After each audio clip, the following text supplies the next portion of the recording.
Hello दोस्तों, आज हम लेकर आए हैं इंडियन पॉलिटी में भारतीय संविधान एवं राज्य व्यवस्था। तो इसका प्रारंभिक ढांचा कैसा क्या रहता है राज्य व्यवस्था का, पॉलिटी का, तो आइए देखते हैं। हमारा शब्द है पॉलिटी।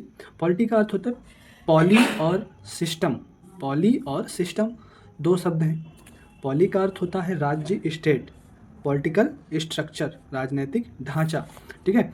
और सिस्टम मतलब rules and regulation, book of law. फिर हम आते हैं राज्य के तत्व। Element of state. राज्य के तत्व क्या क्या होते हैं, मतलब क्या क्या होना चाहिए एक राज्य के अंदर। तो पहला है भूमि। भूमि होगी तभी एक राज्य बनेगा। दूसरा है जनसंख्या, उस राज्य में कुछ जनसंख्या भी होगी। फिर होती है सरकार, उस जनसंख्या उस राज्य के डेवलपमेंट के लिए, उसको संरक्षित करने के लिए कोई सरकार भी होगी। संप्रभुता, वो सरकार जो बिना दबाव के फैसला ले,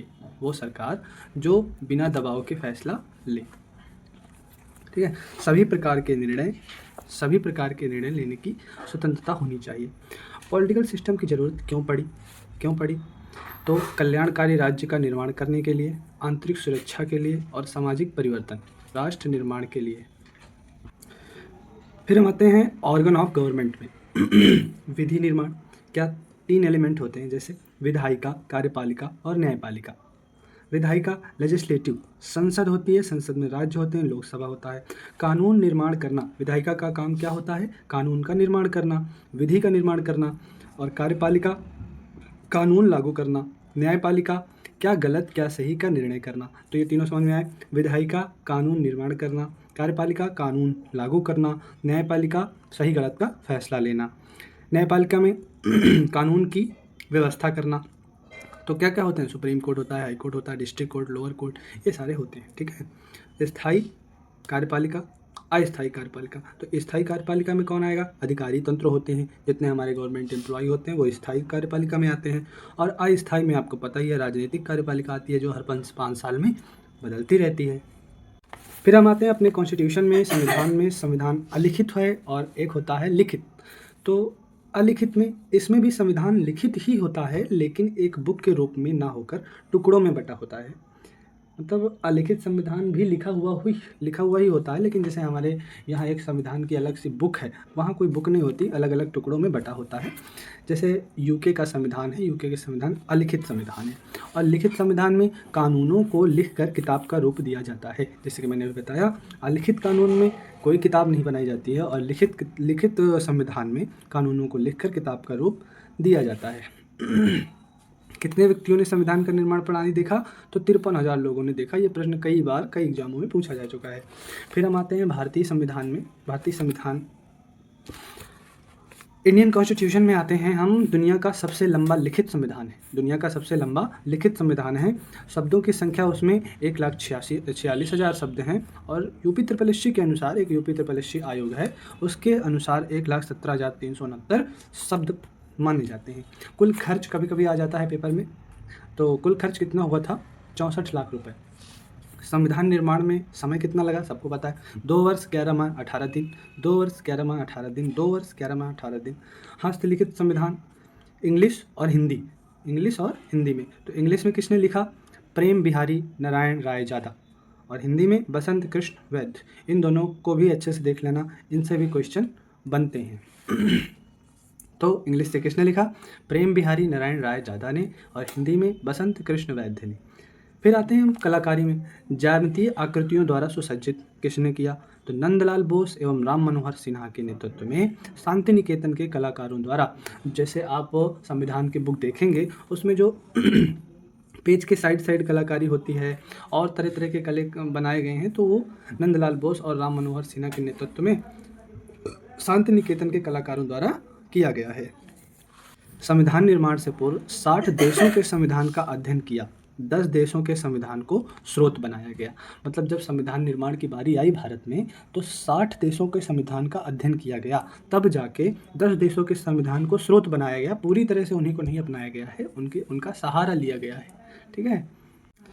फिर हम आते हैं कुछ वन लाइनर में, जैसे कि संविधान सभा के सचिव कौन हैं, तो HB आयंगर हैं। संविधान सभा के संवैधानिक सलाहकार कौन हैं, BN राव हैं। संविधान सभा के पहले उपाध्यक्ष कौन हैं, तो HC मुखर्जी हैं। संविधान सभा का पहला प्रारूप क्या है, तो BN राव ने तैयार किया था अक्टूबर 1947 में।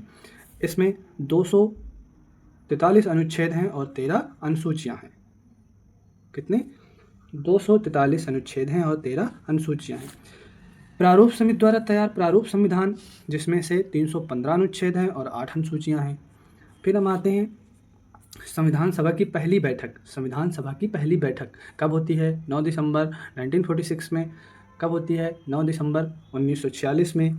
इसमें 210 सदस्य शामिल होते हैं और अस्थायी अध्यक्ष किसे बनाया जाता है?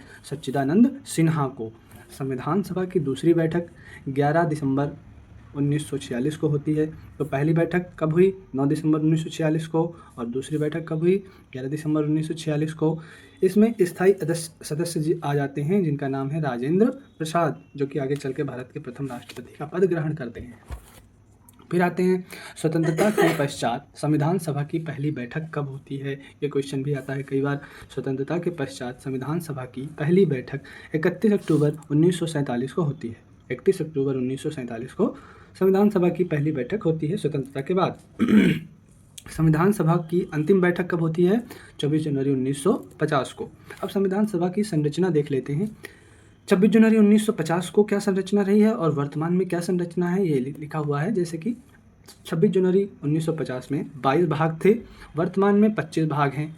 पहले 395 अनुच्छेद थे, 8 अनुसूचियां हैं, आज 12 अनुसूचियां हैं। तो 25 भाग के बारे में बताया गया है कि कैसे 25 भाग हुए। तो अंतिम संख्या 22 ही है। अभी भी अंतिम संख्या देखी जाए तो 22 ही है, लेकिन आर्टिकल 7 को हटाया गया और आर्टिकल 4A, 9A, 9B और 14A इनको जोड़ा गया, जो टोटल हुई 25। तो हम वर्तमान में 25 भाग मान लेते हैं। अब तक कुल संशोधन कितने हुए? 106। कितने हुए? 106। आगे हम आते हैं ऐतिहासिक पृष्ठभूमि में। हिस्टोरिकल बैकग्राउंड क्या है हमारे संविधान का? तो 13 दिसंबर 1946 को जवाहरलाल नेहरू द्वारा उद्देश्य संकल्प लाया गया के नाम से प्रस्ताव संविधान सभा में पेश किया गया। जवाहरलाल नेहरू द्वारा उद्देश्य प्रस्ताव संविधान में पेश किया गया। 22 जनवरी 1947 संविधान सभा द्वारा इस उद्देश्य संकल्प को स्वीकार कर लिया गया। इसी उद्देश्य संकल्प का संशोधित रूप प्रस्तावना है। ये क्वेश्चन भी आ जाता है, प्रस्तावना क्या है? तो उद्देश्य संकल्प का या उद्देश्य प्रस्ताव का संशोधित रूप है, उसी को हम प्रस्तावना बोलते हैं, इंग्लिश में प्रीएम्बल बोलते हैं। तो प्रस्तावना और उद्देशिका में आते हैं हम। स्रोत है, प्रकृति है, उद्देश्य है, महत्वपूर्ण केस हैं, संशोधन है, और फिर हम इम्पोर्टेंट पॉइंट्स को देखेंगे। तो स्रोत में क्या है? We the people of India, हम भारत के लोग भारतीयों द्वारा संविधान बनाया गया, स्वयं ही स्वीकार किया गया, स्वयं में ही लागू किया और स्वयं को ही समर्पित करते हैं, फिर आते हैं हम प्रकृति में। प्रकृति क्या है प्रस्तावना की? तो प्रकृति में संप्रभुता है, समाजवादी है, पंथनिरपेक्ष है, लोकतांत्रिक है और गणराज्य है। तो संप्रभुता का मतलब होता है निर्णय लेने की स्वतंत्रता। कैसी स्वतंत्रता? आंतरिक स्वतंत्रता भी होनी चाहिए और विदेश नीति भी स्वतंत्र होनी चाहिए। इसका अर्थ होता है संप्रभुता, भारत की आंतरिक तथा विदेश नीति स्वतंत्र होगी। ठीक है। फिर हम आते हैं समाजवादी का उद्देश्य क्या है? समाजवादी का उद्देश्य है कल्याणकारी राज्य की स्थापना करना, जिसको हम बोल सकते हैं वेलफेयर स्टेट। भारतीय समाजवाद और लोकतांत्रिक समाजवाद। नोट में क्या लिखा हुआ है? संविधान निर्माण की प्रक्रिया में प्रस्तावना को सबसे बाद में जोड़ा गया, परंतु वह संविधान में सबसे पहले उल्लिखित होती है। मतलब प्रस्तावना जो उद्देश्य प्रस्ताव को हम प्रेम्बल बोलते हैं, उसको संविधान में सबसे बाद में जोड़ा गया, लेकिन संविधान में सबसे पहले उल्लिखित होती है। किसी भी संवैधानिक बुक में सबसे पहले उद्देशिका ही लिखा रहता है, मतलब प्रस्तावना ही लिखा रहता है। हम भारत के लोग, भारत को एक अखंड। हम आते हैं पंथनिरपेक्ष में। पंथनिरपेक्ष का क्या अर्थ होता है? कोई राष्ट्रीय धर्म नहीं होगा, मतलब राष्ट्र का कोई धर्म नहीं होगा, सारा धर्म राष्ट्र ही है। नागरिकों का अपना धर्म चुनने की स्वतंत्रता होगी। राज्य सभी धर्मों को समान वरीयता देगा। धर्म के अंदर भी किसी विशेष पंथ को वरीयता नहीं दी जाएगी। विशेष पंथ मतलब जातिवादी को यहाँ पे लिया गया है, जातिवादी नहीं किया जाएगा। धर्म के अंदर भी किसी विशेष पंथ को वरीयता नहीं दी जाएगी। धार्मिक स्वतंत्रता एक्ट 25 से 28 बताया गया, जिसमें आगे हम आते हैं लोकतांत्रिक। लोकतंत्र क्या है? सरकार अथवा सरकार के प्रतिनिधि जनता द्वारा निर्वाचित होंगे। सरकार अथवा सरकार के प्रतिनिधि जनता द्वारा ही निर्वाचित होंगे। अब कैसे? प्रत्यक्ष और अप्रत्यक्ष। तो प्रत्यक्ष में जनमत संग्रह कराएंगे, अप्रत्यक्ष में क्या कराएंगे? अप्रत्यक्ष लोकतंत्र, प्रतिनिधि लोकतंत्र मतलब संसदीय लोकतंत्र होता है एक। अब्राहम लिंकन ने अपने शब्दों में कहा है, जनता का जनता द्वारा जनता के लिए शासन। जनता का जनता द्वारा जनता के लिए शासन ही क्या है? लोकतंत्र है। Of the people, by the people, for the people. Note में क्या है? राजनीतिक लोकतंत्र तब तक स्थायी नहीं है जब तक उसके मूल में सामाजिक लोकतंत्र नहीं है। ये किसने कहा है? अंबेडकर जी ने कहा है। गणतंत्र का अर्थ क्या है? गणतंत्र का अर्थ होता है राजा का बेटा राजा नहीं बनेगा। मतलब जो एक बार प्रधानमंत्री बन गया, जरूरी नहीं कि उसी के परिवार से कोई अगला प्रधानमंत्री बन जाए।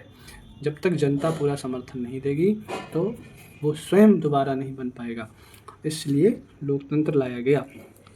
गणतंत्र का अर्थ होता है राजा का बेटा राजा नहीं बनेगा, यही गणतंत्र है। राष्ट्र का प्रमुख प्रत्यक्ष अथवा अप्रत्यक्ष रूप से निर्वाचित किया जाएगा। प्रत्यक्ष यूएसए का राष्ट्रपति होता है और अप्रत्यक्ष में भारत का राष्ट्रपति किया जाता है। वंशानुगत नहीं होगा, जनता द्वारा निर्वाचित होता है। प्रस्तावना के उद्देश्य देख लेते हैं। उद्देश्य में क्या है? न्याय है, स्वतंत्रता है, समता है और बंधुत्व है। तो न्याय हमारी 3 प्रकार की है, स्वतंत्रता 5 प्रकार की है। एक क्रोनोलॉजी बनाने के लिए प्रश्न आ जाते हैं तो अच्छे से ध्यान से देख लीजिए। न्याय 3 प्रकार की है, स्वतंत्रता 5 प्रकार की है, समता 2 प्रकार की है और बंधुत्व 1 प्रकार का है। अब देखते हैं न्याय में क्या है? सामाजिक, आर्थिक और राजनीतिक। सामाजिक, आर्थिक और राजनीतिक। सामाजिक में मतलब जाति धर्म के आधार पर भेदभाव नहीं किया जाएगा। आर्थिक, अमीर गरीब के आधार पर भेदभाव नहीं होगा। राजनीतिक में मतदान, चुनाव लड़ना, राजनीतिक पार्टियां। न्याय रूस की क्रांति से लिया गया है। ये क्वेश्चन आ जाता है, न्याय कहाँ से लिया गया है? रूस की क्रांति से लिया गया है। स्वतंत्रता, समता और बंधुत्व ये तीनों हम फ्रांस की क्रांति से लिया गया है। स्वतंत्रता, समता और बंधुत्व फ्रांस की क्रांति से लिया गया है। स्वतंत्रता में 5 प्रकार की स्वतंत्रता होती है। क्या है 5 प्रकार की स्वतंत्रता? तो पहले है विचार। आप कुछ भी सोच सकते हैं, आपके विचारों को पकड़ने के लिए कोई बाध्य नहीं है, आप विचार कर सकते हैं स्वतंत्रतापूर्वक। फिर अभिव्यक्ति है, फिर विश्वास है, फिर धर्म है, फिर उपासना है। ठीक है, तो स्वतंत्रता कितने प्रकार की? 5 प्रकार की। विचार, अभिव्यक्ति, विश्वास, धर्म और उपासना। अब आते हैं हम समता। समता 2 प्रकार की है। कौन कौन सी? प्रतिष्ठा और अवसर। समान परिस्थितियों में समान व्यवहार। अवसर मतलब समान परिस्थितियों में समान व्यवहार। प्रतिष्ठा, सभी मानव हैं, सभी के साथ समानता का व्यवहार होना चाहिए, सभी को समान परिस्थितियों में समान संसाधन उपलब्ध हों। बंधुत्व का अर्थ क्या होता है? नागरिकों के बीच अपनी आपसी भाईचारा का भाव जागृत करना, सहयोग की भावना अपने अंदर लाना ही बंधुत्व है। फ्रांस की क्रांति से ग्रहण किया गया है। अखंडता में क्या है? भारत के किसी भी राज्य को भारतीय संघ से अलग होने का अधिकार नहीं है।